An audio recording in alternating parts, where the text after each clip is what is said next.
अस्सलामुअलैकुम। अब तक न्यूज के साथ मैं हूं राव बासित अली। शामिल करते हैं अब तक की हेडलाइंस।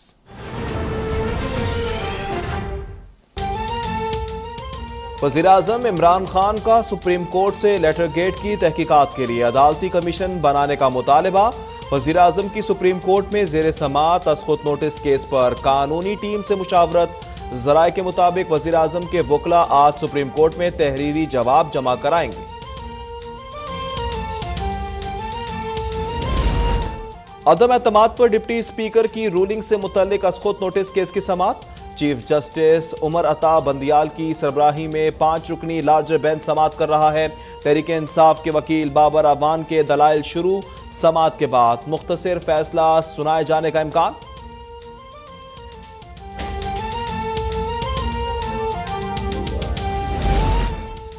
सुप्रीम कोर्ट के बाहर पीटीआई रहनुमा फवाद चौधरी की मीडिया से गुफ्तगू के दौरान बदनज़मी। सीनियर सहाफ़ी ने फवाद चौधरी की गुफ्तगू से पहले ही सवाल पूछना शुरू कर दिया। सहाफ़ी और फवाद चौधरी के दरमियान तलकलामी, सहाफ़ियों का एहतजाज, नारेबाजी और फवाद चौधरी से माफ़ी का मुतालबा। सीनियर सहाफ़ी ने फवाद चौधरी को मीडिया टॉक करने से रोकने के लिए माइक सामने से हटा दिए।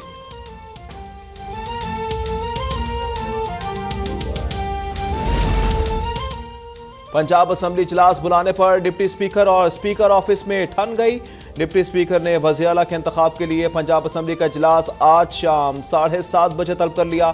16 अप्रैल को बुलाए गए इजलास कॉन्वोकेशन मुअत्तल। तर्जुमान पंजाब असेंबली का कहना है कि पंजाब असेंबली का आज होने वाले इजलास का गैजेट जारी नहीं किया गया।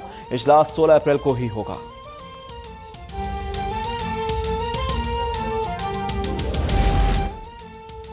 ऐवान सदर का इलेक्शन कमीशन ऑफ पाकिस्तान को आम इंतखाबात के इनेकाद के लिए खत। इलेक्शन कमीशन को कौमी असम्बली की तहलील के 90 दिन के अंदर इलेक्शन कराने के लिए तारीख देने की हिदायत। आइन और इलेक्शन एक्ट के सदर मुमलिकत इलेक्शन कमीशन से मुशावरत के बाद आम इंतखाबात कराने की तारीख मुकर्रर करेंगे।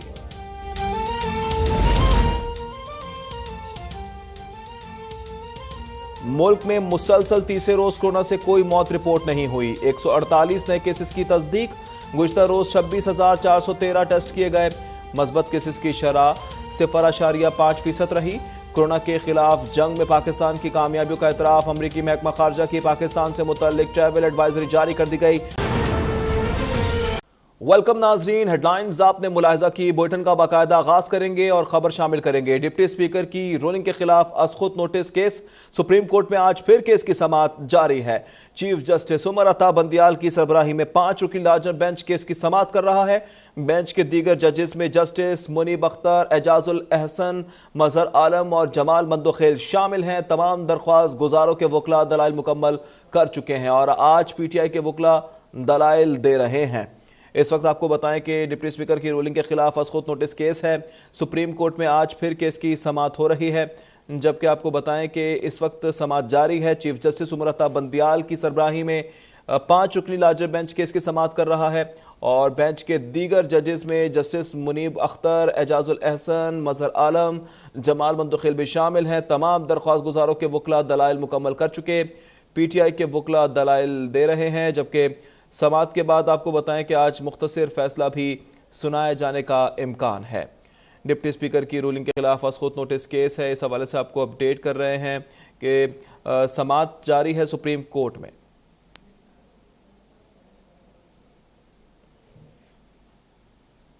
वज़ीर-ए-आज़म इमरान खान के वकला आज सुप्रीम कोर्ट से लेटर गेट की तहकीकात के लिए अदालती कमीशन बनाने का मुतालबा करेंगे। वज़ीर-ए-आज़म ने सुप्रीम कोर्ट में ज़ेर समाअत अस्खुत नोटिस से मुतल्लिक गुज़िश्ता रोज कानूनी टीम से मुशावरत की, जिसमें यह फैसला किया गया।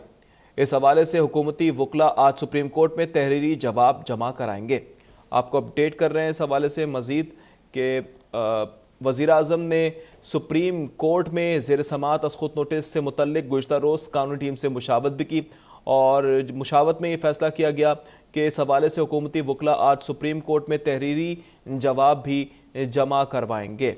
अपडेट आपको करें कि वज़ीर-ए-आज़म इमरान खान के वकला आज सुप्रीम कोर्ट से लेटर गेट की तहकीकात के लिए अदालती कमीशन बनाने का मुतालबा करेंगे। वज़ीर-ए-आज़म ने सुप्रीम कोर्ट में ज़ेर समाअत अस्खुत नोटिस से मुतल्लिक गुज़िश्ता रोज़ कानूनी टीम से मुशावरत की, जिसमें यह फैसला किया गया कि इस हवाले से हुकूमती वकला आज सुप्रीम कोर्ट में तहरीरी जवाब जमा कराएंगे।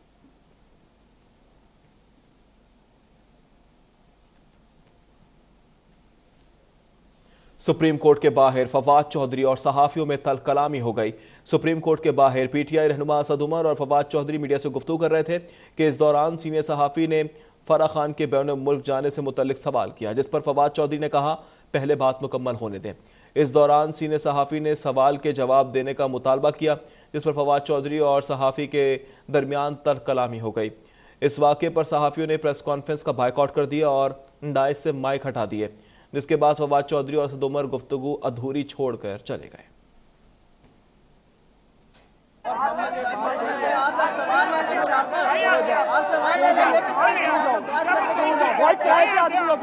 किराए के आदमी हो, चलो हटो तो यार, हटो किराए के आदमी कैसे बात हो सकती है? बात कर लो, हटो साफी हो तो किराए के टक्कू, चलो हटो, चलो हटो आगे। वो हम करना चाहते, जब जवाब की बारी आएगी मसीह दे देंगे, जब जवाब की बारी आएगी दे देंगे। बदमाशी ना करो, बदमाशी ना करो, चलो यार, बदमाशी ना करो यार, हटो। मैं जानता हूँ कमांडो से निकले हुए, फौज से निकले हुए आदमी। एक सवाल ले लें, फिर उसके बाद प्रेस कॉन्फ्रेंस।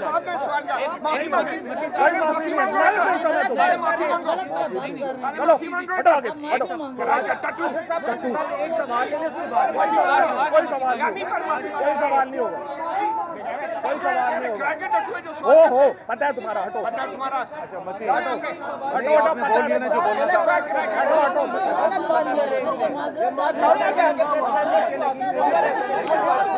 वो इलेक्शनों से नहीं भागती। ये नहीं हो सकता कि आप ये करें कि ऐसी जमातों को ये कहा जाए कि वो आगे जो है वो चले जाएंगे।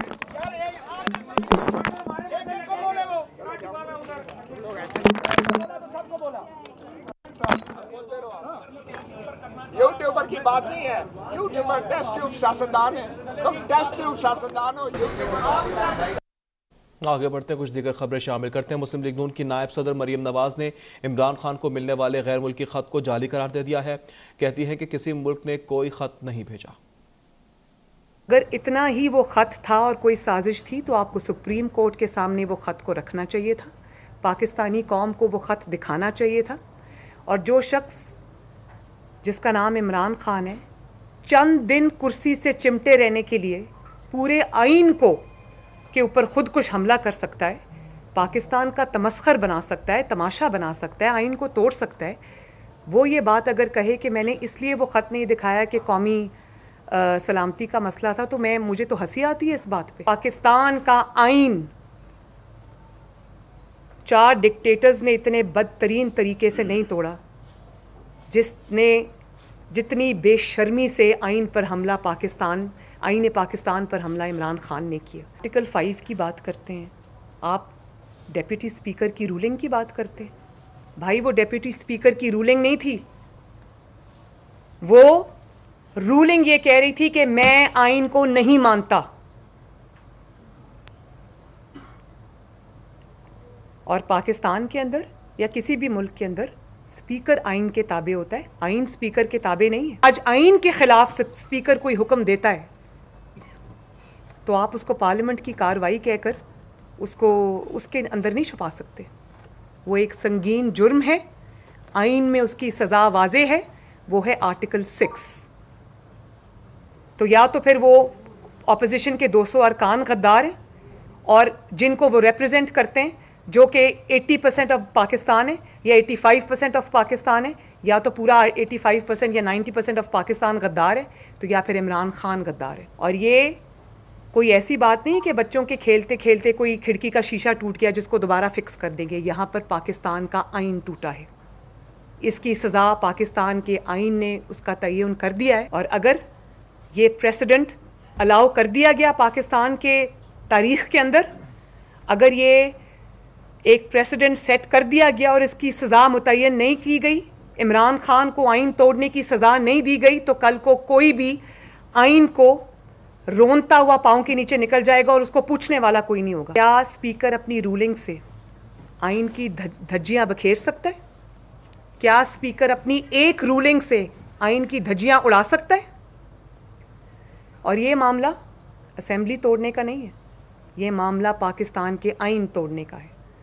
सदर पाकिस्तान को असेंबली तोड़ने की सिफारिश नहीं भेजी गई, उनको पाकिस्तान का आइन तोड़ने की सिफारिश भेजी गई कि अगले इलेक्शन में आप बतौर गद्दार आइन तोड़ने वाले का चेहरा लेकर जाएंगे और मुस्लिम लीग नून और अपोजिशन आपको बख्शेगी नहीं।